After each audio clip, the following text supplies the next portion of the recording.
añadieron un elemento nuevo, pero diferente al carro nuevo.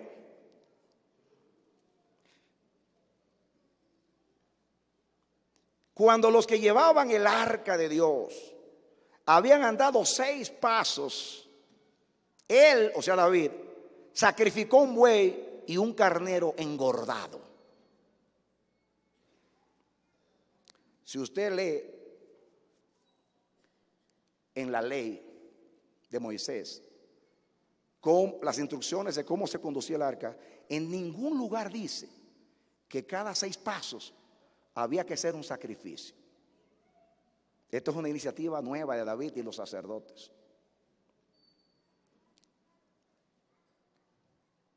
Aunque en esta versión habla en pasado como que fue una sola vez, yo busqué el original y creo que la versión de las Américas lo dice mejor. Dice, y como los que llevaban el arca de Dios habían andado 6 pasos, sacrificaban un buey y carnero grueso. Y el verbo ahí, el modo del verbo, la forma, el tiempo, como dice sacrificaban, me dice a mí que no iba a decir sacrificó, que da la impresión como que fue una vez. Sacrificaban significa que lo hacían cada 6 pasos. En otras palabras, cada 6 pasos hacían un sacrificio de expiación. He aquí ahora, mis hermanos, dame tu atención. He aquí algo nuevo. Una instrucción que no estaba en la ley, pero que tanto agradó a Dios. En otras palabras, David, como había fallado la primera vez, pensó, esta vez no podemos cometer errores.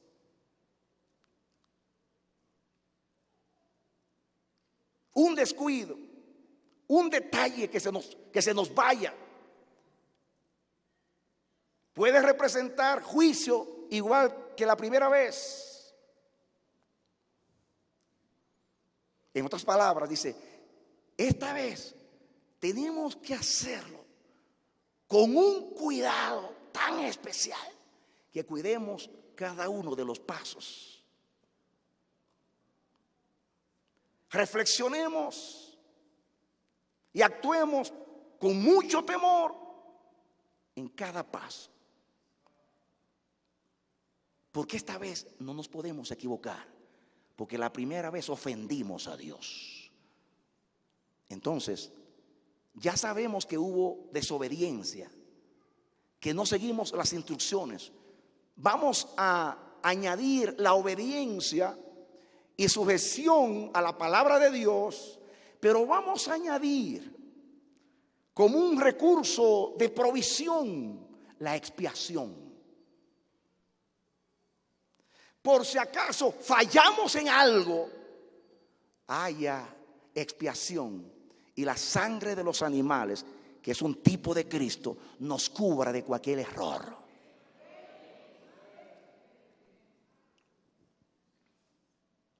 Eso no ofendió a Dios. Todo lo contrario, agradó a Dios. Porque cayó un temor reverente y una dependencia de la expiación. Sabemos que la sangre de los animales en aquellos días, la expiación, era un tipo de la expiación de Cristo. Había muchos sacrificios en Israel.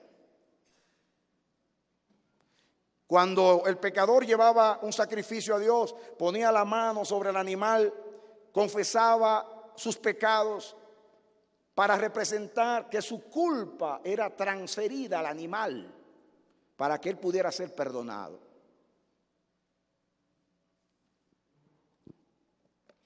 Aunque ahí no dice que era expiación el sacrificio, pero si mataba animales, está sobreentendido que era expiación.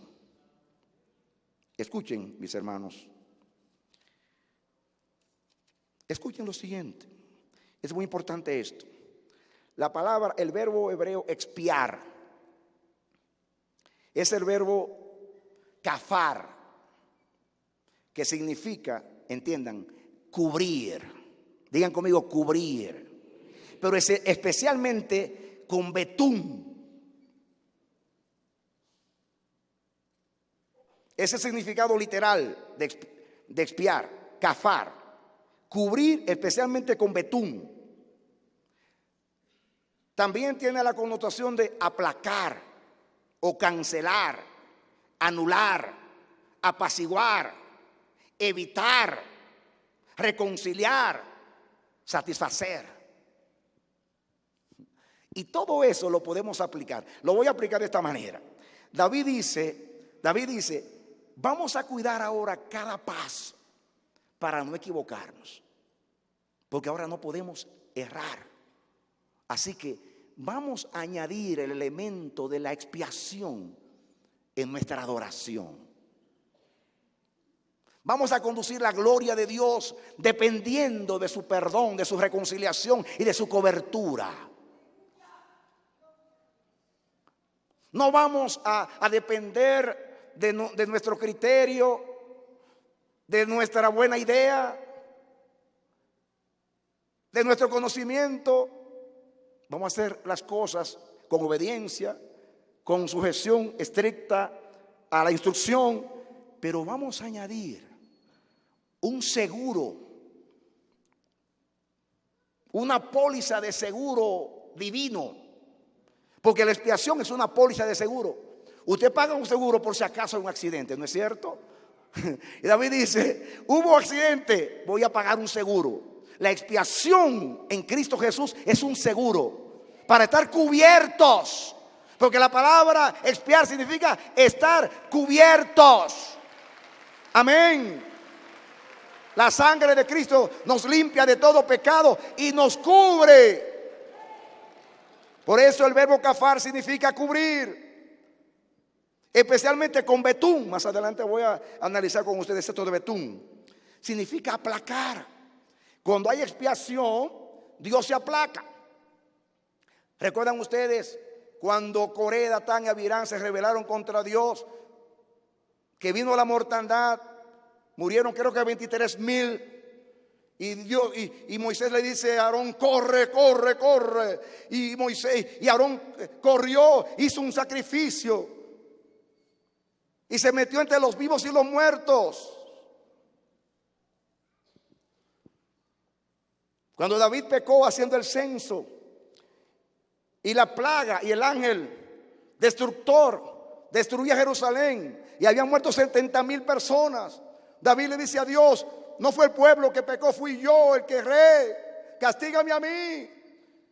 Y vino una instrucción a David, corre, corre, vete a este lugar, a la era de este hombre y haz un sacrificio.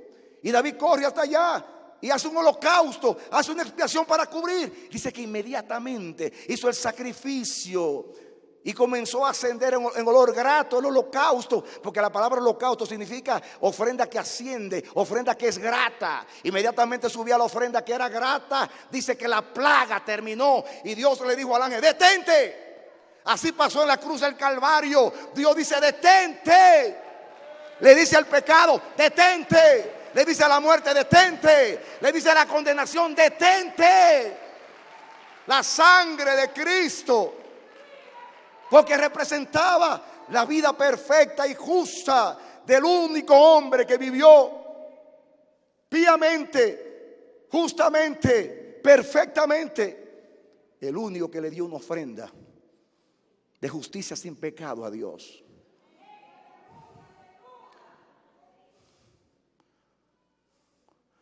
Por un solo sacrificio, Jesús hizo perfectos para siempre a los santificados. Den un aplauso al Señor. Amén. Amén.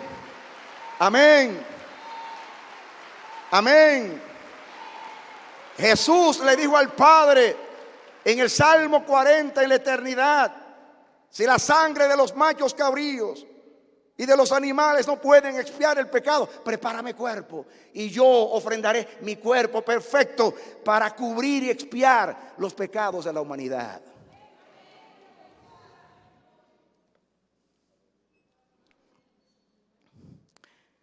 La palabra significa cubrir, aplacar, cancelar. ¿Recuerdan ustedes lo que dice el apóstol Pablo? Que habían decretos contra nosotros, actas de decretos, cargos en el tribunal divino contra nosotros. Pero Jesús tomó las actas de los decretos que eran contra nosotros y las clavó en la cruz. Por eso ninguna condenación hay para los que están en Cristo Jesús. Ninguna condenación. Él, a través de la expiación, aplacó la ira de Dios. El castigo de nuestra paz fue sobre Él. Él tomó la radioactividad del pecado en la cruz del Calvario, hasta que el efecto de la radioactividad, de la condenación del pecado y el desagrado que por milenios le dio a Dios, le arrancó su vida. Él dio su vida en rescate por su pueblo. Él canceló la deuda. Él aplacó la ira. Él hizo que un Dios airado se convirtiese en nuestro justificador.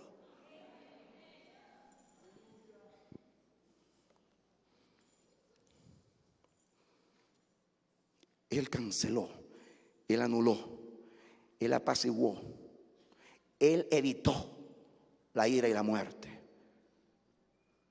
Él reconcilió y Él satisfizo a Dios.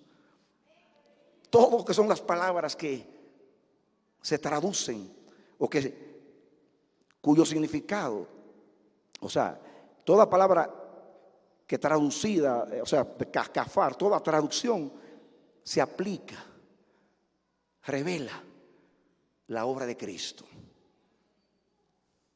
Pero dame tu atención aquí. Aquí dice que kafar, la palabra kafar, significa cubrir, especialmente con betún. Y estudiando dónde se usa esa palabra, caí en el Génesis. Póngale algo aquí. Vamos a seguir. Póngale algo usted al marcador, porque vamos a regresar aquí. Y venga conmigo al Génesis. Génesis capítulo 6. Por favor, síganme. Génesis capítulo 6. Versículo 14. Génesis 6, 14. Instrucción a Noé. La tierra estaba llena de violencia. A Dios le pesa ser el hombre y decide destruir a la humanidad. Elige a Noé y a su familia. Y Dios le da al patriarca una instrucción: hazte un arca de madera de gofer y harás aposentos en el arca y la calafatearás. ¿Con qué? Con brea por dentro y por fuera. Ese verbo calafatear con brea es justamente el verbo kafar. En otras palabras, Dios dijo: cuando los que entren al arca estén dentro, los llamados estén dentro, para que el arca, que es la cobertura, porque más adelante van a ver que esta palabra también significa cobertura, para ellos ser cubiertos y librados del diluvio, de las aguas, del juicio de Dios, tengo que hacer que el arca sea impermeable. O significa que ni una sola gota de agua debe entrar al arca. Porque imagínense ustedes,